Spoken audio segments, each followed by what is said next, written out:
Hi everyone. I want to spend a few minutes with you with some ideas about passing the time during either isolation or if your community or province or state has shut down, just to give you a few ideas about passing the time and being able to take care of yourself. So the first thing that I would suggest you think about is if there's any tidying to do around your home, that you tackle it right now. Now, I understand that means being able to switch your mindset and, March 2020 wasn't originally going to be designated for cleaning, but you found yourself in the situation, so why not seize on it? Another way of saying this is being able to roll with the punches of life. It's kind of a life skill. So being able to clean your house, make it tidy, make it organized, is also going to help your mental health and make your mood the best that it can be during this time. The next kind of idea that I had or wanted to share is that I made a list of strategies for coping with stress. I've put the link for this in the description of this video. It's to give you some ideas about how you can take care of yourself, because it's more than just the body that needs taken care of and preventative measures from getting ill. You need to be able to take care of your mind as well. And if you're struggling, these are basically the list of skills that I use to help myself and to cope with stress. And I would certainly encourage you to try. Not all of them are going to be for you, but if you try, I expect you'll find a few that would help you thrive, or at least cope for what you're going through right now and with the uncertainty that this is brought to. The sort of next idea that I have is to take time, maybe every second day or every third day, and write a meaningful letter or thank you card to people in your life that you've appreciated. And why I bring this up is it's going to help take your focus off of yourself, and it will help you keep a balanced perspective during this. And what I mean by this is if you're taking time to give thanks, it's going to help feed a positive cycle in your life. And instead of bringing you down or watching videos that are going to bring you down, it's going to help gently keep you sustained and help you yourself be encouraged because you're taking time to give thanks for what someone has done for you or that they believed in you. And that appreciation goes a long way when you're dealing with relationships. I have one other sort of key idea to mention, and it's that you still have some form of community in your life. So I'm really close with my aunt, and I'm really grateful that she's part of my life. Her and I use the Skype video conferencing feature to visit. So at one point we used the phone, but it's become really hard for me during the past few months. In the past 3 or 4 years, my pain started going down after my second hip replacement, but it's come back up again because of my knees, and it just wears me out needing to sit there and sort of focus on the phone. So for video conferencing, I can see the person, and it genuinely helps me focus. So that is one way where you may still be physically by yourself, but you still have the interactive presence of others in your life.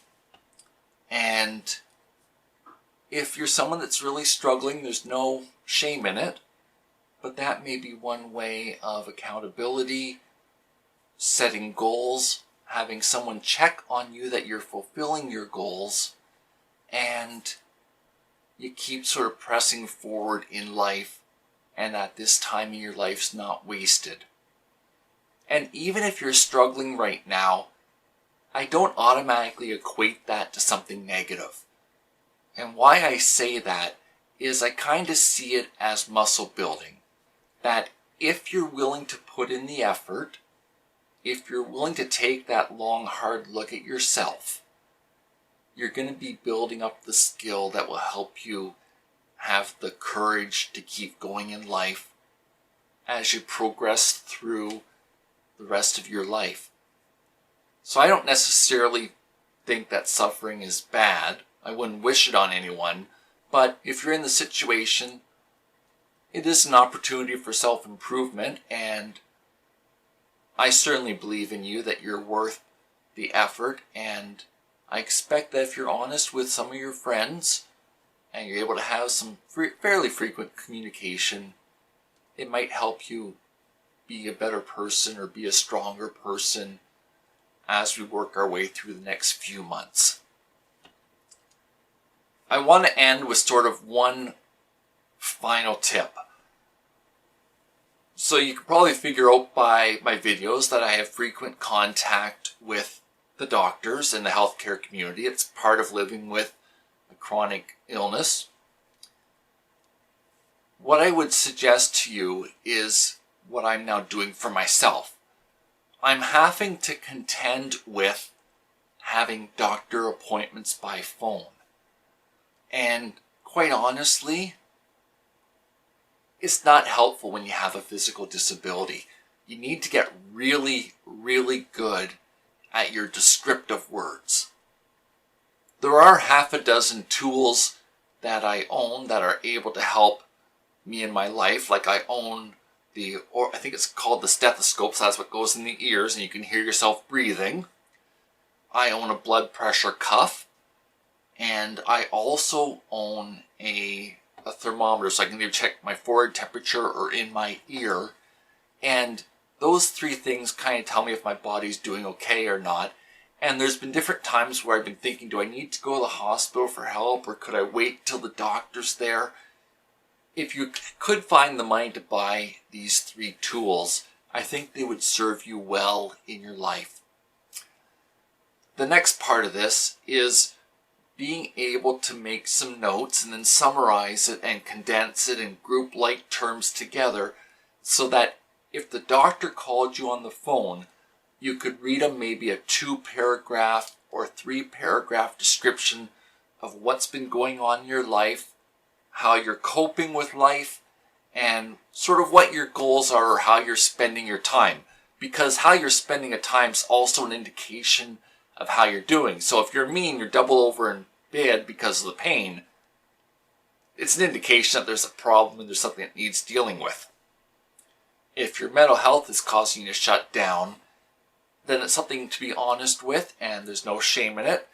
And work with the doctor and with the pharmacist, and you work through it, and you come out to be a stronger person with a refined skill set at the end of it.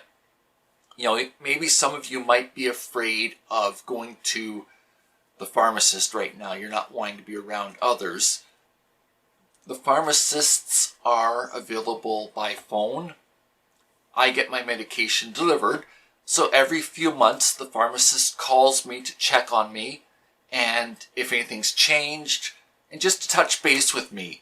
So if you have a specific question, it's not unreasonable to know exactly what that question is, or if it's an example followed by a question, and then call and ask to speak to the pharmacist, and that is part of them delivering the services of the pain medication or whatever medications you need. As well, if you don't have coverage for a doctor, being able to speak with a pharmacist is an option that's not going to cause you to put money out of pocket.